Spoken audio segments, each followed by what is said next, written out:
Hi, I'm Macy.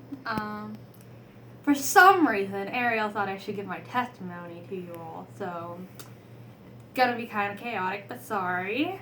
So, growing up, I always knew I was Christian, but I didn't know what that meant.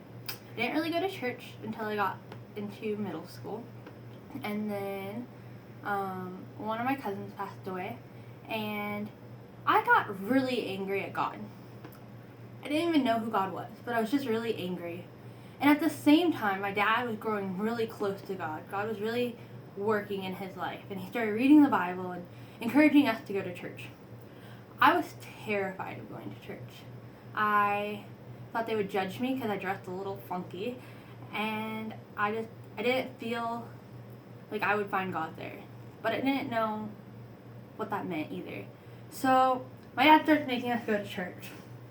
And the first church we go to, they had great music and they had a great service, but I didn't feel comfortable there. It wasn't for me. And so we tried a couple other churches, and we ended up at the church we go to now, which is my grandma's best friend is the pastor, and she's amazing. I love her to death. And it just became a home to us, and we really felt welcome there. So I start learning about the Bible a little bit and getting really interested in it. And so I'm also a Spanish major, and I really enjoy languages, and I really love helping people no matter what. I've always told my parents, I want to help people. So one day I was like talking to my mom, and I'm just like, I want to go on a mission trip. I want to help people. And at that point, all I was thinking was, I'm going to go and I'm going to better somebody's life. And so I'm thinking, like, after college, whenever I'm older and stuff. So I start asking people about them. And one of my friends is like, you should ask so-and-so about mission trips, because he's been on a couple. So I messaged this guy, and he's like, actually, there's a high school group going to Costa Rica in the summer, and there's one spot open. You should go. And so my mom starts Googling Costa Rica, and we find immediately that it's, like, really good because they have a slow dialect of Spanish. And I'm like, oh, I don't know if I could handle this, though, because I'm a homebody. I love being at home. So we start looking into it, and I'm thinking this isn't going to happen. So we go have a meeting with him and talk to him. And he's like, there's martial artists there. I'm a martial artist, so it's like, oh my gosh. And it was just like, bam, bam, bam. God just said, go. You're going. And I was like, okay, I guess so. I guess I'll go. And so I start prepping for this trip with our team, and I make some awesome friends. These people are amazing, incredible. I'm still really good friends with them. And so we get to Costa Rica, and I am just blown away by how amazing this place is.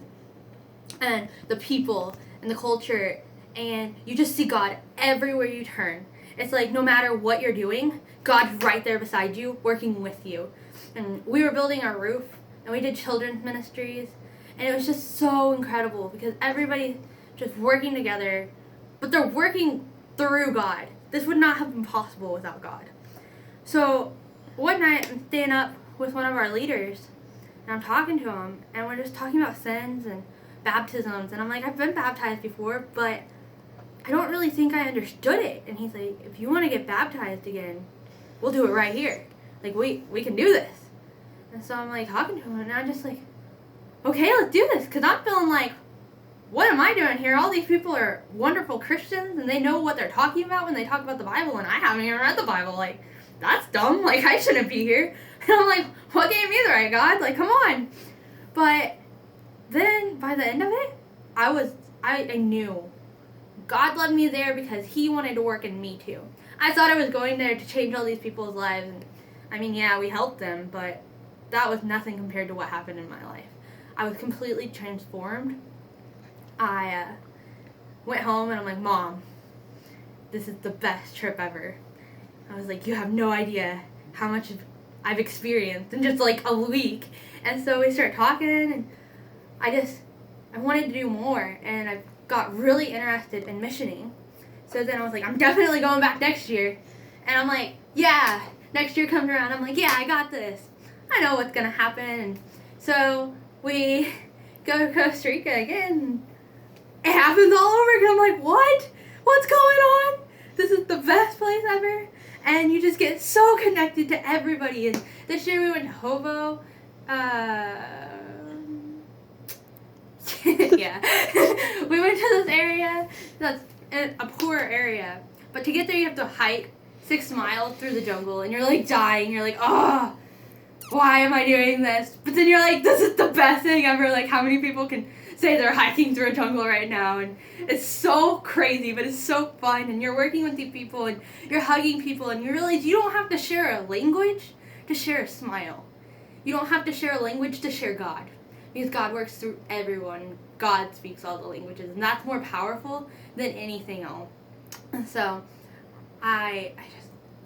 God's really worked in my life through this. And it's affected me everywhere. Not just for missioning, but within my day-to-day activities and how I want to treat people and how I study the Bible now. Because I feel before it was just, okay, I need to learn the Bible because I go to church now. I didn't know what I was doing. And now I'm like, I want to learn the Bible because I've seen God work in my life and I've seen him work in other people's life, and I want to help spread the news. I think there's a verse in Matthew.